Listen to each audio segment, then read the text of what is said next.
Good morning, dear student. In our last video, we have learned about the fertilization, how the sperm and egg get fertilized, and in which we have already learned about the internal and external fertilization. Internal, in which the fertilization takes place inside the female body, और external होता है जहाँ पे female body के बाहर होता है. जितने भी मैमल्स हैं जैसे ह्यूमन बीइंग्स, डॉग, कैट, इन सब में इंटरनल फर्टिलाइजेशन होता है. मीन्स कि फर्टिलाइजेशन फीमेल की बॉडी के अंदर होता है और फीमेल की बॉडी के अंदर ही जाइगोट फॉर्म होता है. जबकि एक्सटर्नल जो फर्टिलाइजेशन है वो जनरली एक्वेटिक एनिमल्स में होता है, जहाँ पे फीमेल भी जो है एग प्रोड्यूस करती है बॉडी से बाहर वाटर सरफेस पे, और उसी सरफेस पे मेल जो है वो अपने स्पर्म ले करता है, जिससे कि उनमें फर्टिलाइजेशन होता है और जाइगोट फॉर्म होता है. तो ये इंटरनल और एक्सटर्नल फर्टिलाइजेशन हम कल पढ़ चुके थे. तो इससे आगे हम स्टार्ट करेंगे. पहले ये बॉक्स पढ़ लेते हैं. दो these animals lay hundreds of eggs and release millions of sperm, all the eggs do not get fertilized and develop into new individual. अब जितने भी एक्वेटिक एनिमल्स हैं वो सिर्फ एक या दो एग प्रोड्यूस नहीं करते हैं, बहुत सारे एग प्रोड्यूस करते हैं और उसी तरीके से बहुत सारे स्पर्म भी रिलीज करते हैं. लेकिन हर एक एग और स्पर्म के फर्टिलाइजेशन से जो है इंडिविजुअल प्रोड्यूस नहीं होता. अदरवाइज आप सोचो कि अगर इतने सारे फ्रॉग के इतने सारे एग्स होते हैं और फ्रॉग्स के इतने सारे स्पर्म से अगर उतने ही इंडिविजुअल प्रोड्यूस हो जाएंगे तो फ्रॉग ही फ्रॉग नजर आएगा, स्नेक ही स्नेक नजर आएंगे. लेकिन ऐसा नहीं होता है. This is because the egg and sperm get expose to water movement, wind and rainfall. क्योंकि वहां पे जो एग और स्पर्म है वो वाटर में होते हैं, ओपन एरिया में है, तो वहाँ पे वाटर का मूवमेंट भी है, बहुत तेज फ्लो हो रहा है वाटर का, हवा भी चलती है, रेनफॉल भी हो रहा है. And there are other animals also जो कि उनके अंडों को खा जाते हैं.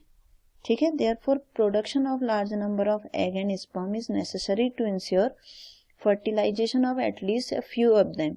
इसलिए वो बहुत सारे एग प्रोड्यूस करते हैं ताकि उनमें से कोई तो बच जाए हवा से, पानी से, या फिर उनके जो बड़े एनिमल्स हैं जो उनको खाने से खा लेते हैं, तो उनमें से कुछ जो बच जाएंगे उनसे इंडिविजुअल प्रोड्यूस हो सकता है. ठीक है. फिर इसके बाद इनके क्वेश्चन का आंसर देते हैं. ये कह रहे हैं how could a single cell become such a big individual. अभी हम बात कर रहे हैं कि स्पर्म और जो एग है वो सिंगल सेल होता है, तो वो सिंगल सेल से कैसे एक बड़े इंडिविजुअल में प्रोड्यूस होता है, उसी को पढ़ने के लिए हम पढ़ेंगे डेवलपमेंट ऑफ एम्ब्रायो. मीन्स जब जाइगोट फॉर्म हो गया, fertilization result in the formation of zygote which begin to develop into an embryo. जब फर्टिलाइजेशन हुआ तो उससे एक जाइगोट फॉर्म होता है और वही जाइगोट जो है वो धीरे धीरे करके एम्ब्रायो में डेवलप होता है. ठीक. कैसे होता है वो हम पढ़ेंगे, अभी फिगर में देखते हैं. देखिए, the zygote divide repeatedly to give rise to a ball of cells. The cell then begin to form group that develop into different tissue and organ of the body. ठीक. ये है देखिए जाइगोट. यहाँ पे जो आपको स्ट्रक्चर दिया है ये आपका जाइगोट. यहाँ से ओवरी में से एग प्रोड्यूस हुआ. ठीक है.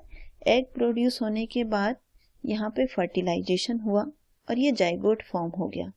अब ये जाइगोट में कितने न्यूक्लियस हैं? 2. ठीक.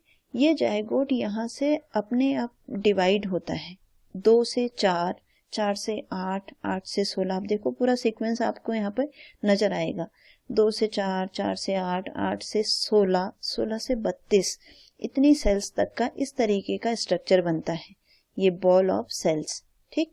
फिर ये जब इतने सेल्स का हो जाता है 32 सेल्स का, तो तब जाकर के ये यूट्रस पे अटैच हो जाता है. तब इसको हम कहते हैं एम्ब्रायो.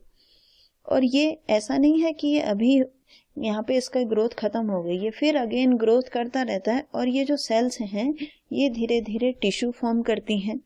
टिश्यू के बाद फिर इसमें ऑर्गन फॉर्म होते हैं और ऑर्गन के बाद धीरे धीरे इसमें डिफरेंट ऑर्गन सिस्टम प्रोड्यूस होते हैं. इसीलिए इस पूरे प्रोसेस में जो है टाइम बहुत ज़्यादा लगता है। आपको पता है कि फीमेल बॉडी के अंदर जो डेवलपमेंट का टाइम होता है एम्ब्रियो के लिए वो 9 मंथ का टाइम होता है।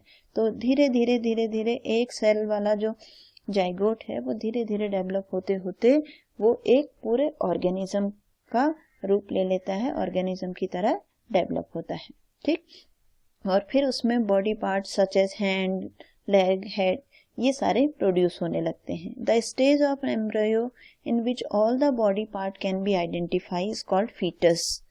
ऐसी स्टेज यहाँ पे लिखेंगे आप, the stage of embryo in which all the body part get identify, उसको हम क्या कहते हैं, फीटस कहते हैं। जैसे ये यूट्रस के अंदर ये बेबी है, ठीक, तो ये फीटस है क्योंकि इसमें आप आंख, नाक, कान सब कुछ आप बता सकते हैं, सब आइडेंटिफाई कर सकते हैं। When the development of foetus is complete, जब इस फीटस का डेवलपमेंट कंप्लीट हो जाता है, the mother give birth to baby, तो उस टाइम पे मदर जो है वो बेबी को बर्थ देती हैं। ठीक है, internal fertilization takes place in hen also, ये तो आपका ह्यूमन बीइंग का हमने पढ़ लिया।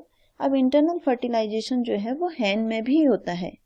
अब यहाँ पे क्वेश्चन आएगा ना कि internal fertilization takes place in hen also, but do hen give birth to babies like human being and cow?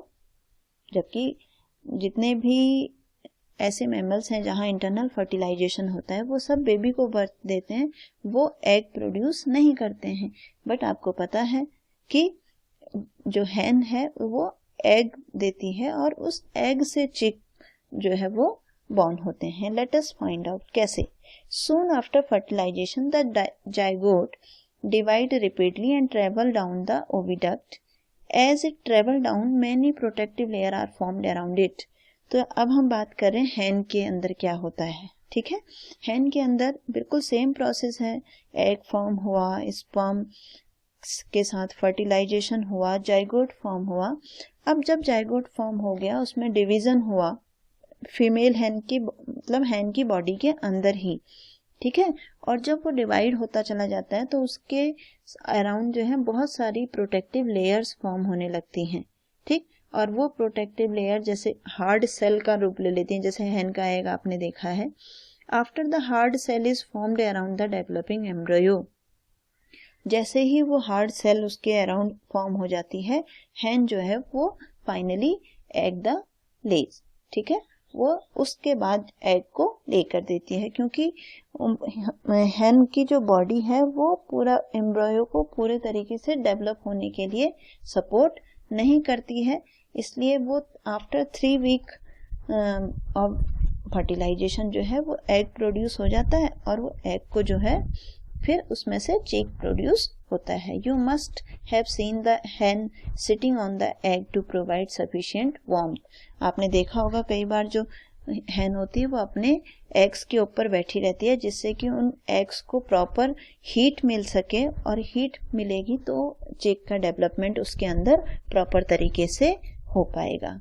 ठीक है, the development of chick take place inside the egg during this period. After the chick is completely develop, जब वो completely develop हो जाता है तो वो egg cell को बर्स्ट करके बाहर निकल आता है। ठीक है, in animal which undergoes external fertilization development of embryo takes place outside the female body. ऐसे एनिमल जिनमें एक्सटर्नल फर्टिलाइजेशन होता है उसमें भी एम्ब्रियो का जो प्रोडक्शन है वो फीमेल बॉडी से बाहर होता है। इंटरनल वाले में तो अंदर होता है, एक्सेप्ट ये हैन वाला केस है।